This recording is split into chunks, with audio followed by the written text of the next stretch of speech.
Orang mengatakan keluargaku surgaku, tapi kiasan itu sepertinya tidak berlaku untuk pelaku pembunuhan ini. Halo semua, selamat datang di channel kami, Jurnal Kriminal bersama saya Atika Walo. Bagi Anda yang menyukai pembahasan tentang kasus-kasus kriminal, misteri, horor, kami sengaja membangun channel ini untuk Anda. Jangan lupa untuk mendukung channel kami dengan cara subscribe, like, komen, dan share ke media sosial yang Anda punya. Kasus hari ini bukan hanya suami membunuh istri, melainkan ia juga membunuh 5 orang anaknya. Bagaimana kisah selengkapnya setelah yang berikut ini?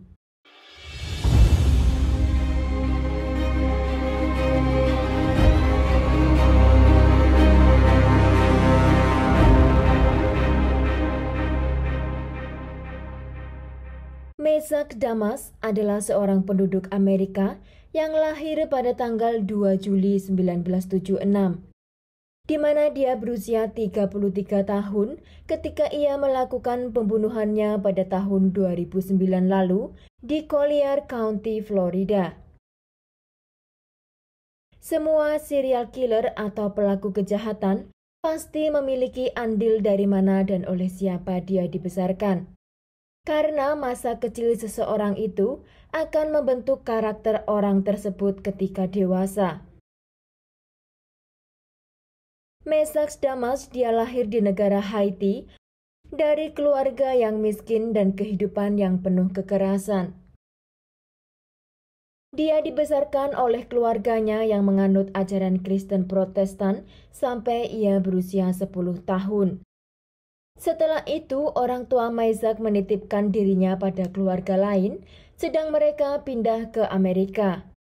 Tidak ada penjelasan kenapa orang tua Mesach saat itu tidak membawa dirinya. Bagaimanapun, saat Mesach berumur 19 tahun, dia meninggalkan negaranya Haiti dan pergi ke Amerika untuk meneruskan hidupnya.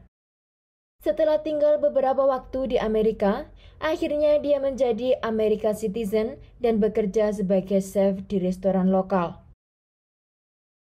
Setelah menata hidupnya, ia mengenal seorang wanita bernama Gwirlyn Theo dan mereka akhirnya menikah. Dari pernikahan tersebut, mereka dikaruniai 5 orang anak, kisaran antara usia 11 bulan sampai 9 tahun. 8 bulan sebelum hari naas, Damas sempat ditahan oleh polisi karena kasus KDRT pada istrinya. Sehari sebelum terjadi pembunuhan, istri Mesach yang bernama Gwirlyn mengatakan ingin menggugat cerai dirinya. Tetapi respon Damas, dia mengancam akan membunuh Gwirlyn jika dia berani menggugat cerai. Hubungan mereka memang dalam keretakan dan mereka juga sempat melakukan konsultasi atas hubungan yang kurang baik pada tanggal 16 September 2009. Keesokan harinya, Damas hanya bekerja selama 2 jam. Lalu dia meminta izin untuk pulang cepat karena dia mengatakan dirinya kurang enak badan. Setelah keluar dari tempat kerjanya, Damas pergi ke sebuah supermarket untuk membeli pisau dan vita lakban. Menurut pernyataannya, ketika ia sampai di rumah, istrinya menolak untuk bicara dengannya dan hanya mengatakan pada dirinya untuk menandatangani kertas dokumen dari imigrasi. Istrinya juga mengatakan bahwa dia akan meneruskan gugatan cerainya. Di saat itu, Damas memutuskan untuk mengikat tubuh istrinya dan menutup mulutnya dengan lakban yang baru ia beli, lalu membunuhnya. Setelah membunuh Gwirlyn, ia memutuskan melanjutkan kejahatannya dengan membunuh ke-5 anaknya dengan menyayat leher mereka satu persatu. Setelah menghabisi seluruh anggota keluarganya, Damas masih tinggal di rumah itu bersama mayat istri dan anak-anaknya sampai pukul 7 pagi keesokan hari. Dia sempat berpikir untuk melakukan bunuh diri, tetapi kemudian pada tanggal 18 September, ia mengganti pakaiannya dan mengemasi barangnya, lalu pergi ke Miami International Airport, di mana ia telah membeli tiket untuk penerbangan sekali jalan menuju ke Port-au-Prince, Haiti. Ia tiba di sana pada pukul 10.15 di hari yang sama untuk tujuan pulang ke kampung halamannya. Pada tanggal 19 September, keluarga Guirlin merasa khawatir karena tidak mendengar kabar tentang dirinya sejak tanggal 17, dan Guirlin juga tidak masuk kerja sejak hari itu. Karena mereka tidak menemukan keberadaan Guirlin, keluarganya melaporkan orang hilang pada polisi di Schuyler County Sheriff. Setelah polisi menerima laporan atas hilangnya Guirlin, jam 5 sore hari itu juga, polisi langsung mengambil tindakan dengan mendatangi rumah Damas. Para deputi tiba di kediaman keluarga Damas untuk melakukan pemeriksaan keadaan terhadap Guirlin dan kelima anaknya. Pada saat itulah para deputi memasuki kediaman dan melihat apa yang tampaknya seperti darah bocor dari pintu tertutup di bawah tangga. Kemudian tempat itu diberi garis polisi dan diamankan sebagai kemungkinan lokasi pembunuhan. Para deputi membuka pintu yang terkunci dan menemukan tubuh Guirlin di lantai kamar mandi kecil, dengan posisi menghadap ke bawah di genangan darah kering dengan kantong sampah hitam di atas kepalanya dan anggota tubuhnya diikat dengan lakban. Dalam hasil otopsi dari tubuh Guirlin, ditemukan luka di siku dan mata kanannya, juga luka sayatan yang dalam pada pundak kirinya dan leher. Tubuh salah satu anak Damas yang bernama Misek berumur 9 tahun ditemukan telungkup di kamar tidur lantai 2 rumahnya dengan luka sayatan di tangan kanan dan sayatan melingkari lehernya. Di kamar tidur lainnya, polisi menemukan tubuh keempat anak lainnya, yaitu Marvin 6 tahun, Maven 5 tahun, Megan 3 tahun, dan Morgan 11 bulan.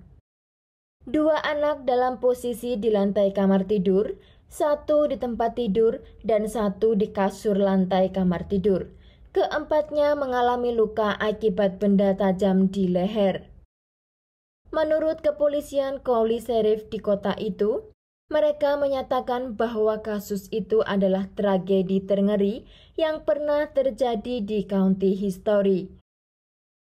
Pada tanggal 22 September 2009, surat perintah ditandatangani oleh Hakim Schuyler County untuk penangkapan Misek Damas atas pembunuhan istri dan kelima anaknya. Pada tanggal 23 September 2009, Damas ditangkap oleh agen layanan Marshal Amerika Serikat di Port-au-Prince, Haiti. Damas secara sukarela memberikan pernyataan panjang lebar kepada agen saat itu. Antara lain ia mengatakan, "Saya tahu apa yang saya lakukan salah. Roh jahat membuat saya melakukannya."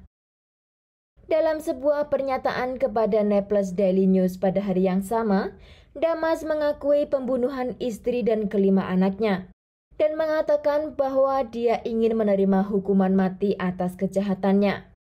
Damas diangkut kembali ke Collier County oleh US Marshal Service, di mana dia dipenjara dan tidak ditahan. Sejak saat persidangan pertama, Damas menunjukkan sifat dan kelakuan yang berbeda. Bahkan saat dimintai keterangan oleh jaksa atas pembunuhan terhadap keluarganya, ia mengatakan bahwa saat menusuk dan menyayat istri juga anaknya, ia tidak melihat wajah mereka, melainkan di matanya mereka adalah iblis. Selama menjadi tahanan karena menunggu persidangan ditunda, perilaku Damas semakin aneh dan tidak biasa. Dia menolak untuk bekerja sama dengan jaksa atau pengacara, juga staf penjara dan orang-orang yang ada di ruangan sidang, dengan perilaku Damas yang menjadi sangat agresif. Pengadilan memberikan agenda untuk Damas menjalani tes kejiwaan di 3 expert yang berbeda sambil menunggu persidangan berikutnya. Pada bulan Juni 2011, persidangan ditunda lagi sampai bulan Oktober 2014. Pada bulan itu kompetensinya ditemukan. Perintah pengadilan menyatakan bahwa catatan fasilitas mencatat Damas adalah seorang agresif, manipulatif, dan penipu. dan dia akan berperilaku kooperatif bila ia membutuhkan sesuatu yang dia inginkan. Serta Damas digambarkan sebagai orang yang muluk, sibuk dengan harga dirinya, dan ingin dikagumi oleh orang lain, dan tidak memiliki empati dan juga sombong. Perilaku itu adalah pilihan yang disengaja dan bukan gejala penyakit mental. Saat ditahan, Damas menolak nama resminya dan menggunakan nama panggilannya sendiri dengan sebutan COG atau Child of God yang berarti anak Tuhan. Damas juga menolak makan atau mandi dalam waktu lama. Setidaknya satu contoh yang dilaporkan melibatkan Damas pergi tanpa mandi selama lebih dari 30 hari. Sumber berita lokal melaporkan bahwa bau yang berasal dari sel Meshach Damas terkadang sangat buruk sehingga membuat narapidana lain sakit secara fisik. Pada bulan Oktober tahun 2017, saat mendengarkan tuntutan jaksa dalam persidangan, dia memberikan hakim ketua secari kertas yang bertuliskan, "Teruskan pekerjaan Anda, semoga darahku tertumpah di pundakmu." Dengan tanda di bawah tulisan itu, COG yang berarti Child of God atau anak Tuhan.